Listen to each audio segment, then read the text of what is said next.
Hello दोस्तों, अभ्या academy पे आपका बहुत बहुत स्वागत है। जो मित्र चैनल पे नए हैं, चैनल को लाइक, सब्सक्राइब और शेयर कर लें। आपको हिंदी की क्लास तो लगातार देखने को मिल ही रही है, तो आइए उसी कड़ी में इस क्लास की शुरुआत करते हैं। लेकिन हर रोज की तरह एक महत्वपूर्ण कोटेशन बिंदु से इस क्लास की शुरुआत करते हैं। पेड़ वही गिरते हैं जो खोखले होते हैं। पेड़ वही गिरते हैं जो खोखले होते हैं। अक्सर दोस्त आधियों पे लगते हैं। अक्सर दोस्त आधियों पे लगते हैं।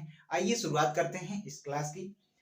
तो हमने कल श्लेष अलंकार के बारे में देखा था और श्लेष अलंकार के दो एग्जाम्पल हमने देखा कि बहुत महत्वपूर्ण एग्जाम्पल हैं और यह एग्जाम्पल दोनों कई एग्जामों में कई बार पूछे गए हैं, इसलिए इन दोनों एग्जाम्पल को हमने शामिल किया।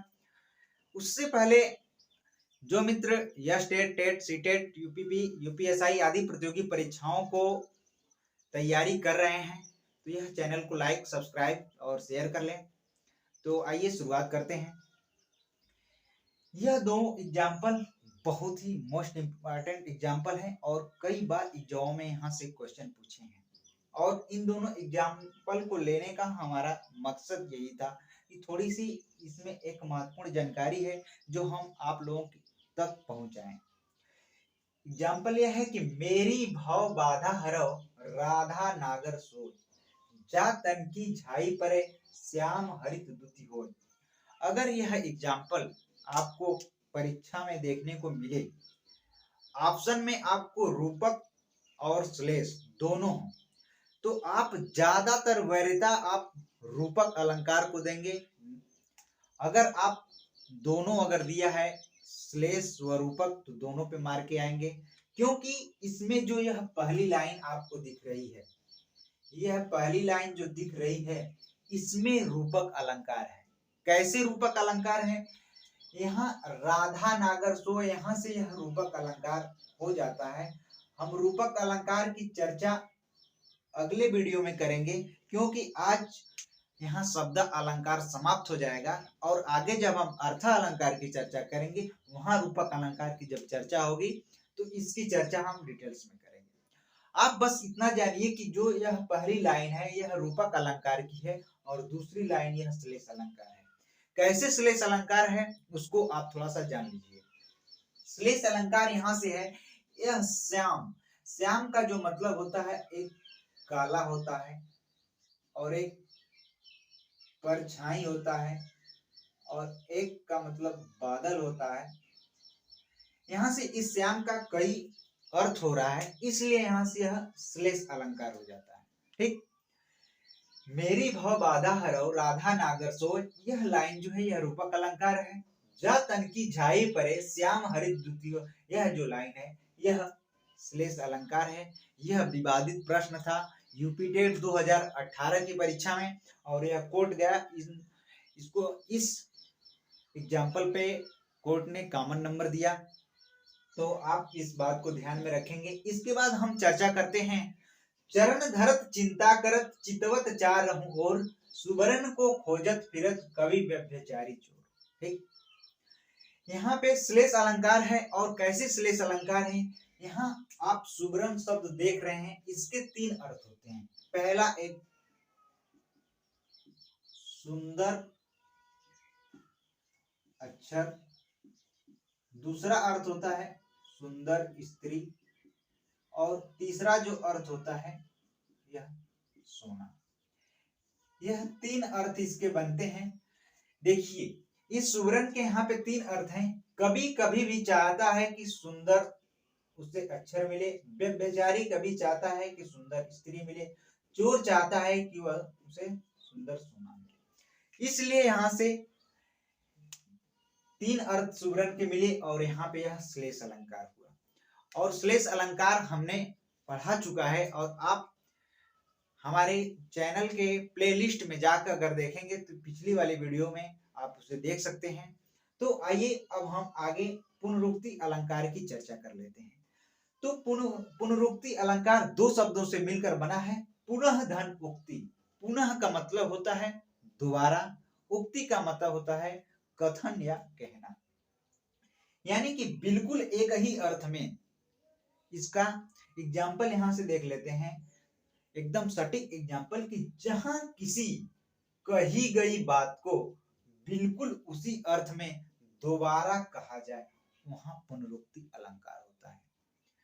जहां किसी कही गई बात को बिल्कुल उसी अर्थ में दोबारा कहा जाए वहां पे पुनरुक्ति अलंकार होता है। कैसे होता है इसका एग्जाम्पल देख लेते हैं कि राम कहत चल भाई, राम कहत चल, राम कहत चल, राम कहत चल भाई रे। इसका मतलब होता है कि यह एक ही अर्थ में है, और जो इसका मतलब होता है कि राम नाम का जप करते चल, जप करते चल। इसका मतलब होता है कि राम नाम का जप करते चल।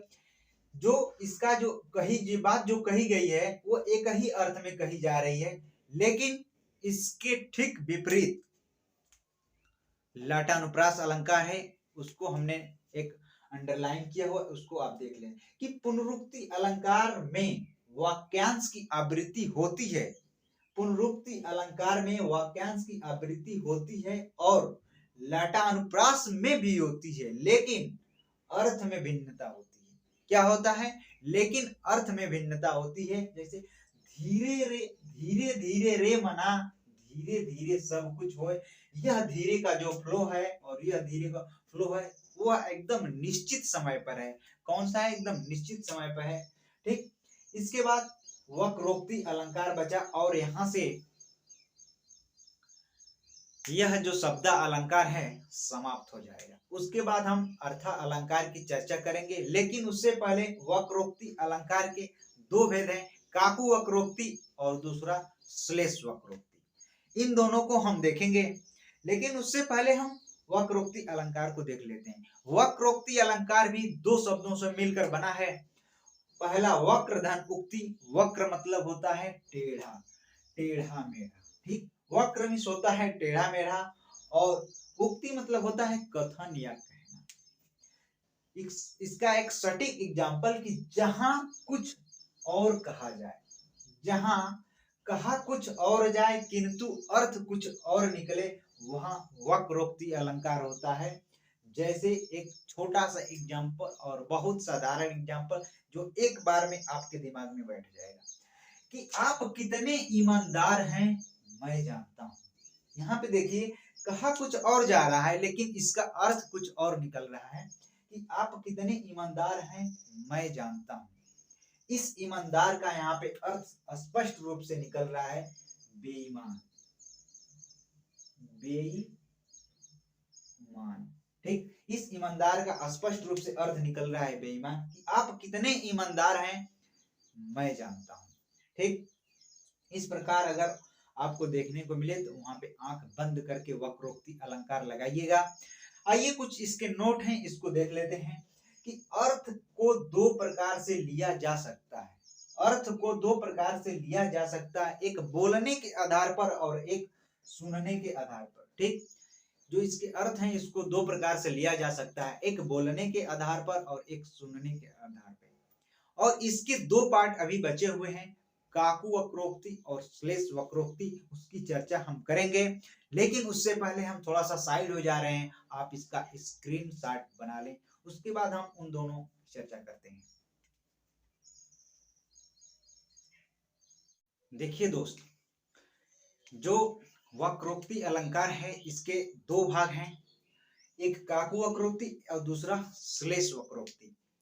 तो हम सबसे पहले काकु वक्रोक्ति को देखते हैं कि कहने के ढंग से यहाँ पे आपको स्पष्ट रूप से दिख रहा है काकु यानी कि कहने के ढंग से। यहाँ पे श्लेष यानी स से सुनना, क से कहना, श्लेष यानी सुनने के ढंग से और काकु यानी कि कहने के ढंग से। इन्हीं दोनों को हमको देखना है। और वक्रोक्ति अलंकार में आपने पीछे देखा है अभी कि जहां मतलब कहा कुछ और जा रहा है लेकिन अर्थ उसका कुछ और निकल रहा है, इस बात को आप थोड़ा सा दिमाग में रखेंगे। और काकु वक्रोक्ति को देखते हैं कि भिक्षुक गो कित कित गिरजय, भिक्षुक गो कित कित गिरजय, सो तो मांगन बलि द्वार गए हैं। देखिए दोस्त, यह घटना उस समय की है एक बार क्या होता है, किसी कार्यवश भगवान शिव जी कहीं चले जाते हैं और पार्वती जी अकेले ऐसे ही बैठ रही हैं और बैठी हैं, और बैठे बैठे उनके मन में आया है कि क्यों ना अपने सखी यानी कि बहना मिले आए लक्ष्मी जी से। तो उनको ध्यान में देखती हैं और चली गई हैं, और जाकर मिलती हैं। वहां पे विष्णु जी भी नहीं रहते हैं, और जब विष्णु जी वहां पे नहीं रहते हैं तो देखती हैं कि वो भी अकेले बैठी हैं। तो ये क्या मिलती हैं और उनसे यही वह बोलती हैं, यही शब्द माने यही वाक्यांश बोलती हैं कि भिक्षुक गो कित कित गिरजय, सो तो मांगन बलि द्वार गए। वह कह रही हैं कि भिक्षुक को कित कित गिरजय, यानी भिक्षुक कहाँ गया है। तो यहाँ से लक्ष्मी जी का उत्तर गया है, सो तो मांगन बलि द्वार गए, यानी कि वह बलि जो राजा बलि थे उनके द्वार पर गए हैं। यह उस समय की घटना है। तो सो मतलब वह, यानी कि शिव जी के लिए कहा जा रहा है, और विष्णु जी को यह कहा जा रहा है। शिव जी को वहां पे तात्पर्य, यानी कहा कुछ और जा रहा है, लेकिन इसका अर्थ जो है कुछ और निकल रहा है। तो भिक्षुक को कित कित गिरजय, सो तो मांगन बलि द्वार गए हैं। ठीक, यह बात आपको समझ में आ गई होगी। यानी कि कहने का कुछ और अर्थ है और इसका रियलिटी जो है कुछ और अर्थ निकल रहा है। इसी प्रकार एक एग्जाम्पल और देखें कि बाऊ कृपा मूर्ति अनुकूला, बोलत वचन झरत जन फूला। ठीक, बाऊ कृपा मूर्ति अनुकूला, बोलत वचन झरत अनुकूला।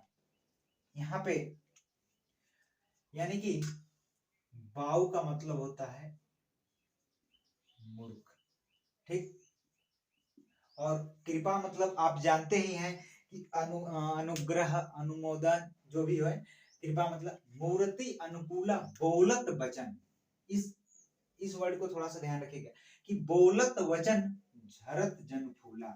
अरे यार, कोई ऐसा वर्ड थोड़ा बोल देगा कि माने उसके मुंह से एकदम फूल झड़ने लगेगा। यहाँ यानी कि बोलत वचन झरत जन फूला, यानी कि यहाँ पे फूल झड़ने की बात कही गई है। फूल झड़ने की बात कही गई है। कोई की ऐसी वाणी है जिसका मतलब फूल झड़ेगा, लेकिन कहा कुछ और जा रहा है, लेकिन इसका अर्थ कुछ और निकल रहा है। बाव मतलब मूर्ख होता है, कृपा मतलब अनुग्रह या अनुमोदन, जो भी आप समझें, अनुग्रह। और बोलत वचन झरत जन फूला, फूल यहाँ पे फूल मतलब यहाँ पे फूल झड़ने से है, न कि उसके फूल झड़ने से है, न कि आप यानी कि अच्छी वचन से। यहाँ पे इसका तात्पर्य है कि अच्छी वचन यानी अच्छी बोलचाल, अच्छी वचन से इसका तात्पर्य है। तो आप आशा है कि आप समझ गए होंगे इस एग्जाम्पल को। अब थोड़ा सा हम चर्चा कर लेते हैं श्लेष वक्रोक्ति अलंकार की। यानी कि श्लेष मतलब होता है सुनने के ढंग से। ठीक, वक्रोक्ति अलंकार। श्लेष मतलब तो आपको हमने पीछे पढ़ाया है कि श्लेष मतलब श्लिष्ट होता है, श्लिष्ट मतलब चपकना होता है, लेकिन वहां से आप इसका तात्पर्य न लेंगे। यहाँ से इसका अर्थ है यानी कि सुनने के ढंग से। ठीक, को तुम हो दुत आए कहाँ, को तुम हो दुत आए कहाँ, घनश्याम हो तो कतहूं बरसो। को तुम हो तो दुत आए कहाँ, घनश्याम हो तो कतहूं बरसो। यहाँ इस घनश्याम का जो अर्थ है यह अलग अलग निकल रहा है। एक घनश्याम का मतलब होता है काला, और एक घनश्याम का मतलब होता है कि काला बादल। ठीक, यहाँ से इस घनश्याम का दो अर्थ निकल रहा है। एक घनश्याम मतलब काला होता है, एक घनश्याम का मतलब बादल होता है। इस काला को हटा दीजिए, ज्यादा स्पष्ट हो जाएगा। एक घनश्याम का मतलब बादल होता है। तो घनश्याम हो तो कतहूं बरसो, घनश्याम हो तो कतहूं बरसो, यानी कि आप काले हो तो कतहीं बरसे, यानी कि बादल हो तो कतहीं। यहाँ पे अर्थ जो है कहा कुछ और जा रहा है, लेकिन अर्थ इसका कुछ और निकल रहा है। तो हमें आशा है कि आपको यह वर्ण समझ में आ गया होगा, यह एग्जाम्पल आपको समझ में आ गया होगा। आप हमें कमेंट बॉक्स में अवश्य बताएंगे कि कैसा लगा यह आज का लेक्चर। आपके इसी कमेंट को और लाइक से हमारा मोटिवेशन बढ़ता है, इसलिए आप हमें कमेंट में अवश्य बताएं। पूरा वीडियो देखने के लिए आप लोगों को बहुत बहुत धन्यवाद। और हाँ, जो मित्र चैनल पे नए आए हैं वो चैनल को प्लीज सब्सक्राइब कर लें और बेल आइकन को प्रेस कर लें कि जो भी आपको नई वीडियो आए सबसे पहले आपको मिले। बहुत बहुत